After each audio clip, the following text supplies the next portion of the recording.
कहानियों की क्यारी में प्रस्तुत है विष्णु प्रभाकर द्वारा लिखित मार्मिक कहानी अष्टावक्र। खजांचियों की विशाल अट्टालिका को जाने वाले मार्ग पर सौभाग्य की चीर संगी दुर्भाग्य की तरह अनेक छोटी छोटी अंधेरी और बदबूदार कोठरियां बनी हुई थी।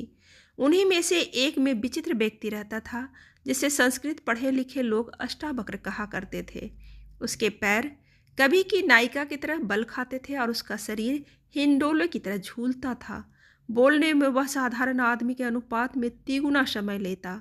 वर्ण श्याम, नयन निरीह, शरीर एक शाश्वत खाज से पूर्ण, मुख लंबा और वक्र, वस्त्र कीट से चिकटे, यह था उसका व्यक्तित्व। उसकी माँ, जी हाँ, उसकी माँ थी और केवल माँ ही थी। सुना है बाप भी कभी थे, पर अष्टावक्र उन्हें याद रख सके इतना परिचय होने से पूर्व ही वे चल बसे। इन बातों को आज 30 वर्ष बीत गए थे। तब से अकेली माँ ही उसका लालन पालन किया करती थी। खजांचियों के वंश के नौनिहालों की राय में उसकी माँ का स्नेह इतना तीव्र था कि उसने अष्टावक्र की बुद्धि की बाढ़ मार दी थी और उसका भोलापन मूर्खता की सीमा रेखा को पार कर गया था। यद्यपि असमय से आ जाने वाले बुढ़ापे के कारण उसकी माँ का शरीर प्रायः शिथिल हो चुका था। वह कुछ लंगड़ा कर भी चलती थी और निरंतर अभावों से जूझते जूझते चिड़चिड़ापन भी उसका चिरसंगी बन चुका था। पर तो भी बेटे से मुक्ति पाने की बात उसके मन में कभी नहीं उठी। वह विधवा थी, इसलिए उसके वस्त्र काले क्लिष्ट ही नहीं थे, फटे हुए भी थे, जिनमें गरीबी ने पैबंद लगाने के लिए कोई स्थान नहीं छोड़ा था। उसके सिर के बाल सदा उलझे रहते थे। कभी कभी खुजाने से तंग आकर जब वह अष्टावक्र को जू दिखाने के लिए बैठाती तो अच्छा खासा मनोरंजक दृश्य बन जाता था। माँ उंगली के स्थान बताकर कहती, यहाँ देख।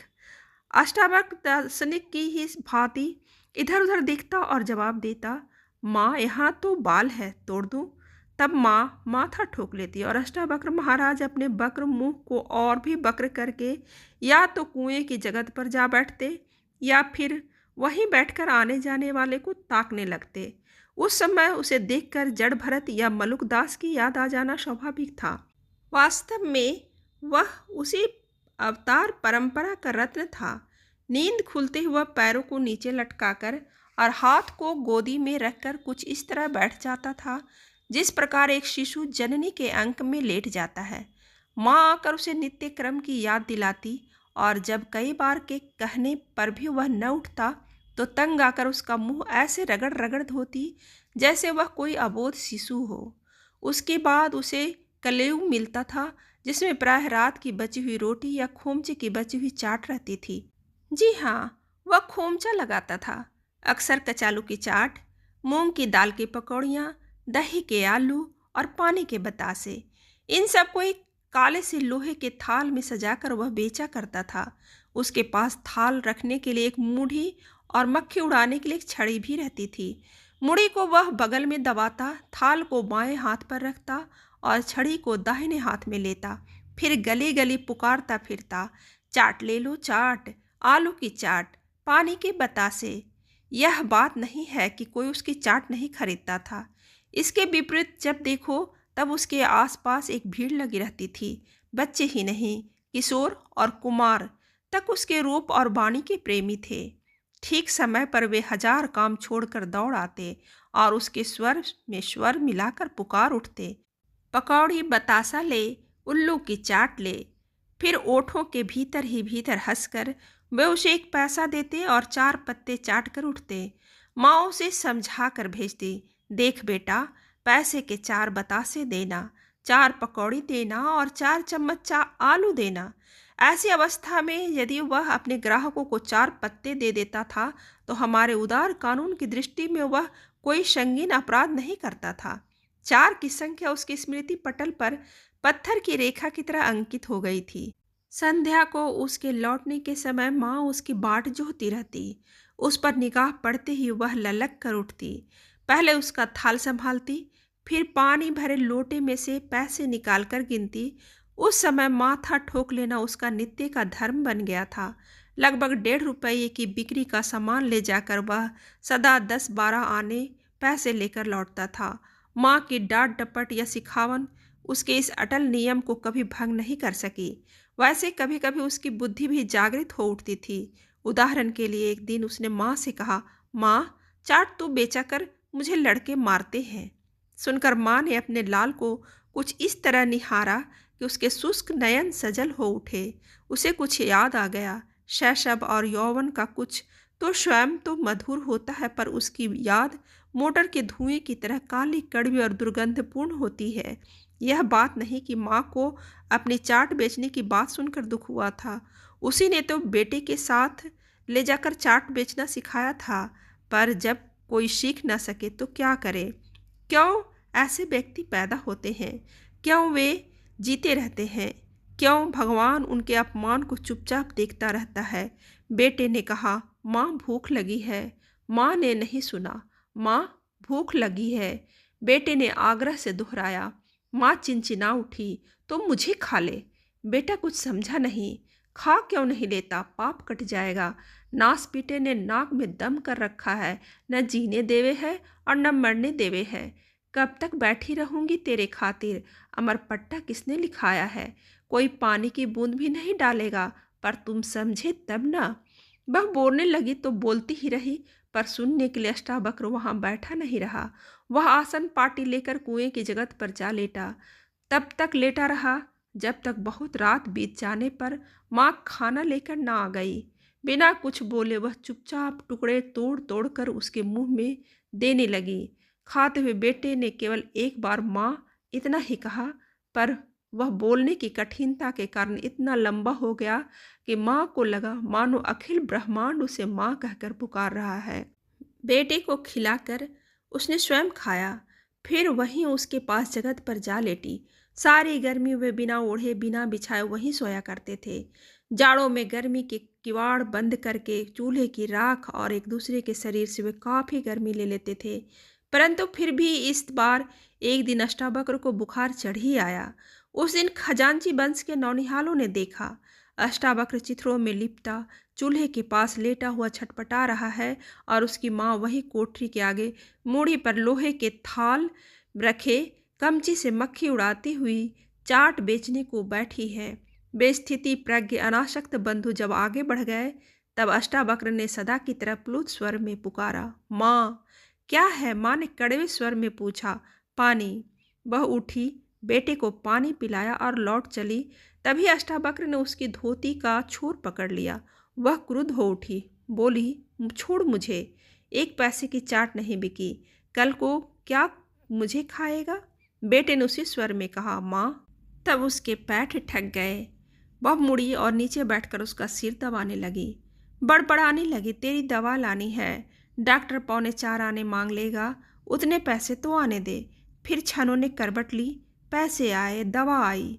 अष्टावक्र का ज्वर जाता रहा, परंतु कुछ दिन के बाद जब उसकी माँ का ज्वर चढ़ा आया तो वह संकट में पड़ गया। लेटे लेटे माँ ने आज्ञा दी, बेसन उठा ले। यह नहीं रे, यह तो राख है। वह बेसन ले आया तो माँ ने लेटे लेटे उसे पानी में घोला, उसमें आलू डाले। इतने पर वह बुरी तरह हाँफ उठी। धुएं ने तन मन को और भी कड़वा कर डाला। उधर तेल अलग छटपटा रहा था।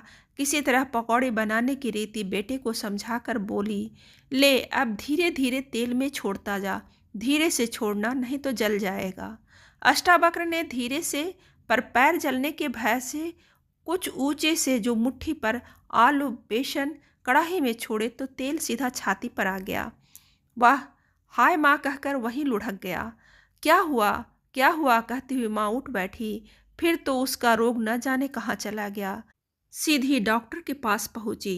सौभाग्य से तेल उछलता हुआ पड़ा था, इसलिए कुछ देर बाद अष्टावक्र उसकी जलन को सह गया और तब तक उसकी तीव्र ज्वर में माँ ने उसका थाल तैयार कर दिया। लेकिन जब वह लौटा तो माँ में इतनी हिम्मत नहीं थी कि वह उठकर उसका थाल ले लेती। अष्टावक्र को यह परिवर्तन अच्छा नहीं लगा। थाल रखकर वह धीरे से विमूढ़ सा बैठा रहा। फिर माँ के पास आया, उसका बदन देखा, हाथ जैसे तवे से छू गया हो, पर इस स्पर्श ने माँ की चेतना को बल दिया। उसने आँख खोलकर बेटे को निहारा और यंत्रवत हाथ फैला दिए। मुंह से निकला, पैसे। अष्टावक्र ने लोटे से निकालकर ठंडे ठंडे पैसे माँ के जलते हुए हाथ पर रख दिए और चिर परिचित स्वर में पुकारा, माँ। माँ ने हिम्मत की, पूछा, भूख लगी है? बेटे ने 2 क्षण रुककर उत्तर दिया, माँ, भूख। खा ले, इतना ही बोल सकी। पर माँ न दे तो बेटा खाए कैसे? वह इतनी थकी हुई थी कि दवा की बात भी न कर सकी। बस पैसों को मुट्ठी में दबाए संज्ञाहीन पड़ी रही। अष्टावक्र बैठ सका तब तक वह बैठा रहा, फिर वहीं लेट गया। आज माँ के शरीर से उसे और दिन से अधिक गर्मी मिल रही थी। वह उसके पास खिसकता आ रहा था। दूसरा दिन और किसी तरह बीत गया। तीसरे दिन माँ ने उठने का प्रयत्न किया, पर पूरी शक्ति लगा चुकने के बाद भी वह केवल घिसट सकी। उसने गर्दन उठाकर देखा, चाट का थाल उसी तरह पड़ा है। अष्टावक्र ने कुछ छुआ तक नहीं। उसकी जलती हुई आंखों में पानी की बूंदें उतर आई। उसने अपने कांपते हुए हाथ से उठाकर पास लेटे हुए पुत्र के मुंह को सहलाया। पुत्र की चेतना जाग उठी। सदा की भांति उसने पुकारा, माँ। माँ की जैसे हिचकी बंधने को हुई, पर उतनी शक्ति भी अब उसमें नहीं थी। वह रोने के प्रयत्न में एक ओर लुढ़क गई। तब कुछ क्षण के लिए एक बार फिर अष्टावक्र की बुद्धि जागृत हुई। वह उठ बैठा और फिर अपनी समझ में बड़ी तेजी से बाहर निकल गया। उसके पीछे एक बहुत छोटे क्षण के लिए माँ की संज्ञा लौटी। हाथ से टटोल कर बेटे को देखा, पर वह स्थान अब रिक्त था। तब यंत्रवत उसका हाथ तेजी से घूमने लगा और हाथ के साथ हृदय भी। वह तेज हुआ और तेज हुआ और तेज और सहसा बंद हो गया। बहुत देर बाद जब अष्टावक्र की अपर्याप्त परियाचना भरी भाषा की उपेक्षा न कर सकने के कारण एक डॉक्टर महोदय वहां आए, तो माँ उस नरक से मुक्त हो चुकी थी। उसके बाद खजांचियों के राजभवन को जाने वाले उस मार्ग पर एक बार फिर नया परिवर्तन दिखाई दिया। कुल्फी बनाने वाला बूढ़ा उस कोठरी में आ बसा, पर उसी संध्या को वह क्या देखता है कि कहीं से आकर अष्टावक्र अपने सामान सहित कुएं की जगत पर गुमसुम बैठा है और उसका वक्र मुंह किसी अज्ञात गंभीरता से और भी वक्र हो उठा है। उससे पूर्व वह उससे कुछ पूछे, बालक के एक दल ने उसे घेर लिया। वे हर्ष से चिल्ला उठे, बतासा ले, उल्लू की चाट ले। पर जब उन्हें कोई संतोषजनक उत्तर नहीं मिला तो उनका हर्ष मुरझाने लगा। एक बालक ने आगे बढ़कर पूछा, तुम अब चाट नहीं बेचोगे? दूसरी बालिका अत्यंत गंभीर हुई, उसकी माँ मर गई है। तीसरा लड़का शरारती था, चिल्लाया, पागल है। अब तक बूढ़ा कुल्फी वाला पास आ गया था। बालक भाग गए। उसने अष्टावक्र से पूछा, क्यों भाग आए? अष्टावक्र ने एक क्षण मानो कुछ सोचा, फिर प्लुत स्वर में कहा, माँ। माँ नहीं आएगी पगले। माँ कहाँ गई? माँ मर गई। तब अष्टावक्र ने उस कुल्फी वाले किराएदार को ऐसी विचित्र दृष्टि से देखा, मानो कहता हो, तुम क्या कहते हो? जी मर गई है तो इसका यह मतलब नहीं कि वह लौटेगी ही नहीं। इसकी इस चुनौती को अस्वीकार करने में असमर्थ बूढ़े कुल्फी वाले ने गर्दन मोड़ ली। मन कुछ गीला गीला हो आया। सुना अष्टावक्र कह रहा था, माँ आएगी, चाट बनाएगी। उस रात वहीं नीलांबर के नीचे उस जगत पर सोते सोते कई बार बड़बड़ाया, माँ, भूख। सवेरे बड़े खजांची ने एक बार फिर दया करके उसे अपने बाग में भेज दिया। पशुओं की बैरक के पास काफ़ी खुली जगह पड़ी थी, पर उसे वह अच्छी नहीं लगी। खजांची माँ के कपड़े भी उसने अस्वीकार कर दिए। रोटी देखकर उसे माँ की याद आ गई। बोला, माँ चाट बनाएगी, मैं बेचूंगा, फिर खाऊंगा। और उसने नहीं खाया और उसने कुएं की जगत को नहीं छोड़ा। पर एक दिन जगत पर बैठे बैठे उसकी बुद्धि एक बार फिर जागृत हो उठी। वह चाट वाला खाली थाल लेकर अपने पुराने परिचित मार्गों पर घूमने लगा। वही मकान, वही सड़क और वही मानव समुदाय और वही बोलियां। चाट वाला आया है। कौन? अष्टावक्र। हाँ, पर इसके पास चाट नहीं है। बेचारे की माँ मर गई है। एक बार, 2 बार, 10 बार, बार बार उसने सुना, बेचारे की माँ मर गई है। पर इसका परिणाम यह हुआ कि उसकी बुद्धि जागृत होने लगी। सोचने लगा, माँ मर गई है, माँ मर गई है, माँ मर गई है, तो अब वह नहीं आएगी। हाँ, वह अब नहीं आएगी, आती ही नहीं। जिस समय उसकी बुद्धि में यह तर्क जन्म ले रहा था, उसी समय एक वृद्धा ने अपनी बानी में स्नेह भरकर उसे रोटी खाने के लिए कहा। उसने कई क्षण उस वृद्धा की ओर देखा, देखता रहा, फिर ना जाने क्या हुआ, वो वहीं बैठ गया। उसी रात को कुल्फी वाले ने सुना अष्टावक्र बार बार माँ माँ पुकार रहा है। उस पुकार में सदा की तरह सरल विश्वास नहीं है, एक कराहट है। कुल्फी वाले ने करवट बदल ली, पर इस ओर कर्णरंध्र में वह कराहट और भी कसक उठी। वह लेट न सका, धीरे धीरे न उठा और झुंझलाता हुआ वहां आया जहां अष्टावक्र छटपटा रहा था। देखकर जाना उसके पेट में तीव्र दर्द है, यहाँ तक कि देखते देखते उसे दस्त शुरू हो गया। अब तो कुल्फी वाला घबरा उठा, दौड़ा हुआ बड़े खजांची के पास पहुंचा। वे पहले तो चिंचिनाए, फिर अस्पताल को फोन किया। कुछ देर बाद गाड़ी आई और अष्टावक्र को लाद कर ले गई। उसके 2 घंटे बाद कुल्फी वाले ने फिर आइसोलेशन वार्ड में उसे दूर से देखा। वह अकेला था, उसकी कराहट बढ़ती जा रही थी, प्राण खींच रहे थे, वह लगभग मूर्छित था। कभी कभी उसकी जीभ ओठों से संपर्क स्थापित करने की चेष्टा करती थी, शायद वह प्यासा था। डॉक्टर आया, देखकर बोला, बस अब समाप्त होने वाला है। नर्स ने कुल्फी वाले से पूछा, तुम्हारा मरीज है? कुल्फी वाले ने गर्दन हिलाकर जवाब दिया, जी नहीं, इसके कोई नहीं है। उसी क्षण अष्टावक्र की बुद्धि जैसे जागृत हुई।